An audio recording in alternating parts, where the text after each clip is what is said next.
বিসমিল্লাহির রহমানির রহিম। প্রিয় দেশবাসী, আসসালামু আলাইকুম। আজকে আমি আপনাদের সাথে একটি বিষয় নিয়ে খুব সংক্ষেপে দুটি কথা বলতে চাই। যে বিষয়টি সমাজের প্রত্যেকটি শ্রেণী পেশার মানুষকে স্পর্শ করে। যে বিষয়টি কি সেটি হচ্ছে আমাদের পরিবেশ। অর্থাৎ আমি, আপনি, আমরা সকলে যে পরিবেশটাতে থাকি সেই পরিবেশটি কেমন, আমার আশপাশটি কেমন।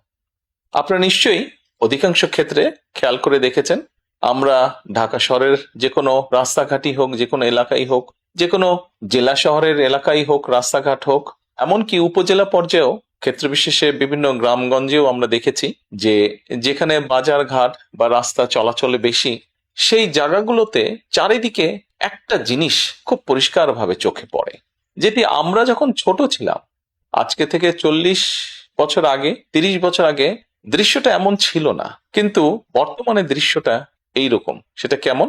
চারিদিকে আমার আপনার আমাদের ব্যবহার করা হাতের টিস্যু, অথবা আমার আপনার খাওয়া চিপসের প্যাকেট, অথবা বাসায় ব্যবহার করা রান্নার তেল যে তার প্লাস্টিকের বোতলটি, অথবা আমি বা আপনি পানি পান করেছি প্লাস্টিকের বোতল থেকে সেই বোতলটি, এরকম আরো অনেক ধরনের আবর্জনা যত্র তত্র সব জায়গায় ছড়িয়ে আছে। কোনো জায়গায় একটু বেশি জমা হয়ে আছে, অথবা যত্র তত্র লোকালয়ে চারিদিকে ছড়িয়ে আছে। চিন্তা করে দেখুন তো, আপনার ঘরে, যে ঘরটিতে আপনি থাকেন, যে বাসাটিতে আপনি থাকেন, যদি চারিদিকে এমন টিস্যু ছড়িয়ে থাকতো, যদি চারিদিকে এমন আবর্জনা ছড়িয়ে থাকতো, আপনার কাছে কি ভালো লাগতো দেখতে? নিশ্চয়ই না, আমাদের কারো কথাই ভালো লাগতো না। কবি তো সুন্দরভাবে লিখেছেন, সবুজ শস্য শ্যামলা আমার এই ভুবন। তো আসুন না, আমরা কেন আমাদের পরিবেশটাকে সুন্দর করতে পারবো না? বাংলাদেশের অধিকাংশ মানুষই পায়ে হেঁটে চলে, অথবা রিকশায় যায়, অথবা বাসে চলাচল করে। এই মানুষগুলো যখন রাস্তা পার হয়, বিভিন্ন জায়গায় যখন আবর্জনা জমে থাকে, ময়লা থাকে, এই মানুষগুলোর কিন্তু অনেক কষ্ট হয়, বিভিন্ন জায়গায় অনেক দুর্গন্ধ হয় এই আবর্জনা জমে থাকে।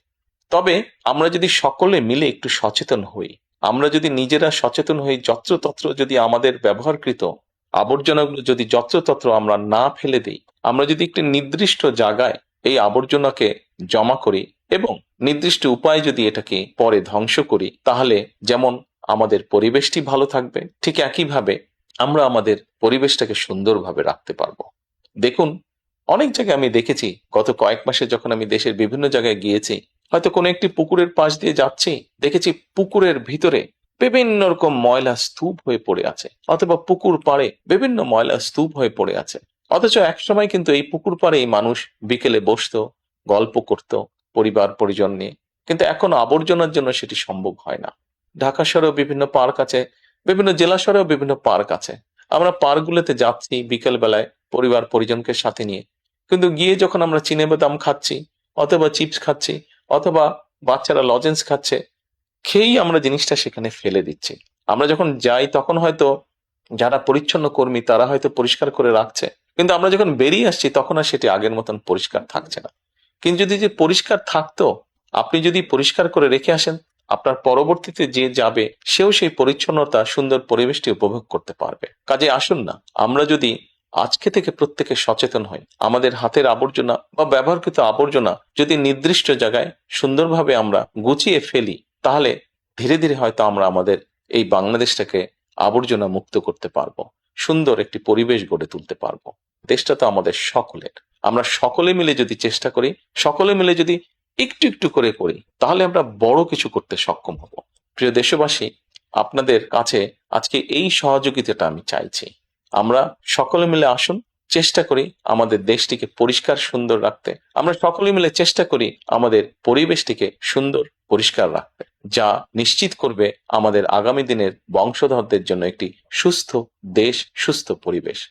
সকলকে আন্তরিক ধন্যবাদ। আসসালামু আলাইকুম।